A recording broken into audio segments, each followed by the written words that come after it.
Morning बच्चों, ये 6th example देखो क्या है इसमें। Prove that summation divisor of n mu of d of d equal to आपको क्या दिखाना है, -1 की power r where n has a r distinct prime divisor. तो हमने एन को क्या ले लिया, एन आपका प्राइम फैक्टर होते हैं। इस तरीके से हमने एन को P1 P2 आपके क्या है, प्राइम डिवाइजर है किसके, एन के, और बी आई जो पावर है वो आपकी क्या है, ग्रेटर देन इक्वल टू 1 है। अब any divisor of n in the form of d क्या होंगे आपके, वो भी आपके प्राइम फैक्टर की फॉर्म में ही होंगे, P1 P2 P, और इनकी पावर्स क्या हो सकती है, इनसे भी क्या हो सकती है, अलग हो सकती है पावर इनकी डिवाइजर की। तो जो पावर्स हैं वो इनसे, तो जो फैक्टर है उनसे तो आपकी कम ही रहेगी ना। तो जो ये किससे होंगे आपके, 0 से तो बड़ा होगा ए आई, पर बी आई से क्या होगा, लेस होगा या बराबर हो सकता है।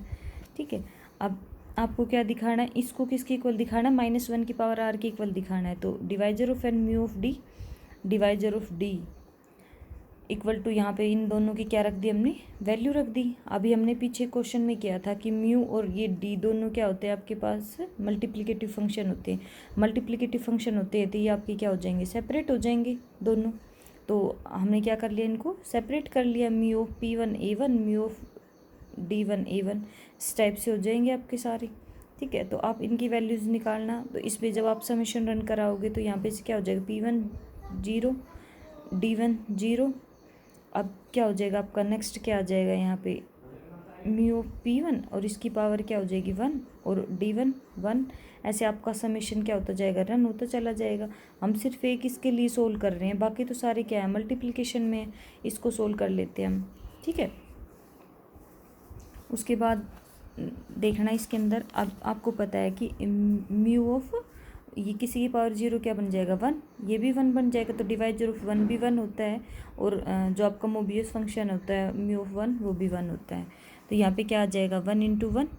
अब क्या होगा आपका इसमें म्यू ऑफ P1, तो यहाँ पे मोबियस ट्रांसफॉर्म फंक्शन जहाँ पे आपका प्राइम फैक्टर एक हो, सिंगल हो, तो वहाँ पे क्या आ जाता है आपके पास, -1 आ जाता है। भाई म्यू ऑफ 1 की जब आपके पास एक सिंगल प्राइम फैक्टर हो या ओड में कोई प्राइम फैक्टर हो तो उसकी वैल्यू क्या हो जाती है आपके पास, -1। अब डिवाइजर ऑफ P1 मतलब डिवाइजर ऑफ प्राइम फैक्टर। अब डिवाइजर ऑफ प्राइम फैक्टर की वैल्यू मैंने क्या बताई थी, कितने डिवाइजर होते हैं, प्राइम फैक्टर +1, यही होता है ना।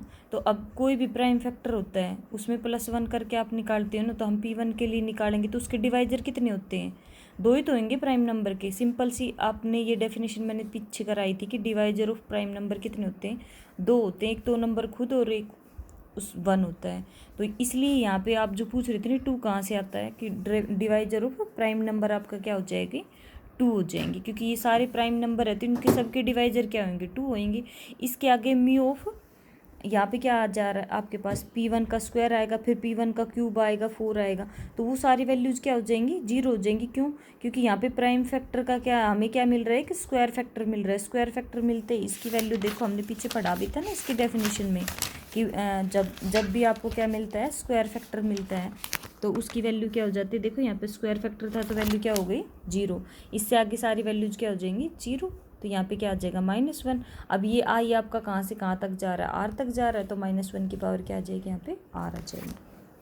अब नेक्स्ट में देखना, if n is any even integer दे रखा, देन प्रूव दैट आपका म्यू ऑफ डी और phi of d equal to 0 का। ठीक है, यहाँ पे आपको क्या दे रखा है, एन इवन इंटीजर दे रखा है। तो इवन इंटीजर दे रखा है तो इवन किस फॉर्म में होता है, तो n2 की पावर कुछ भी आपका कोई नंबर होगा उस फॉर्म में होता है। इनटू हमने क्या ले लिया, कोई m ले लिया।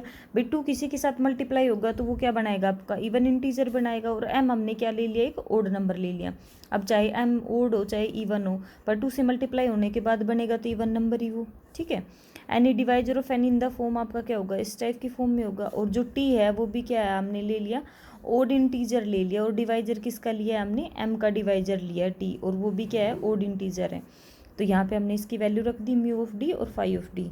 म्यू ऑफ डी और फाई ऑफ डी की रख दी, ये मल्टीप्लिकेटिव फंक्शन होते हैं तो ये क्या हो जाएंगे, सेपरेट हो जाएंगे। अब हम समेशन सेपरेट कर देंगे, म्यू ऑफ 2 और फाई ऑफ 2 के साथ, और समेशन म्यू ऑफ टी और फाई ऑफ टी हमने क्या कर दिया, सेपरेट कर दिया।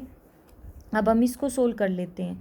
तो इसको सोल्व करेंगे तो समेशन रन कराएंगे, वही आपका 0 up to n तक चलेगा, 0 अप टू यहाँ तक a तक चलेगा आपका, ठीक है। तो यहाँ पे पहले क्या हो जाएगा, म्यू ऑफ 2 की पावर 0, फाई ऑफ 2 की पावर 0, फिर म्यू ऑफ 2 फाई ऑफ 2, फिर म्यू ऑफ 2 की पावर 2, फाई ऑफ 2 की पावर 2, अप टू ऐसे चलेगा आपके पास।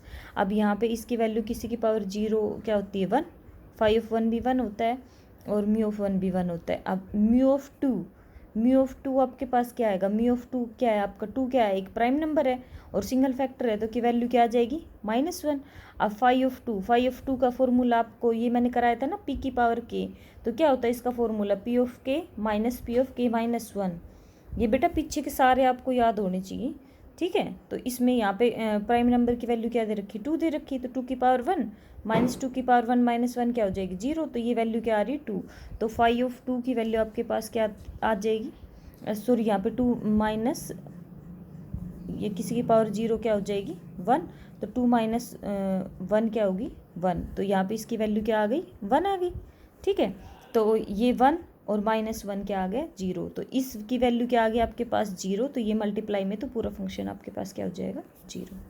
Thank you.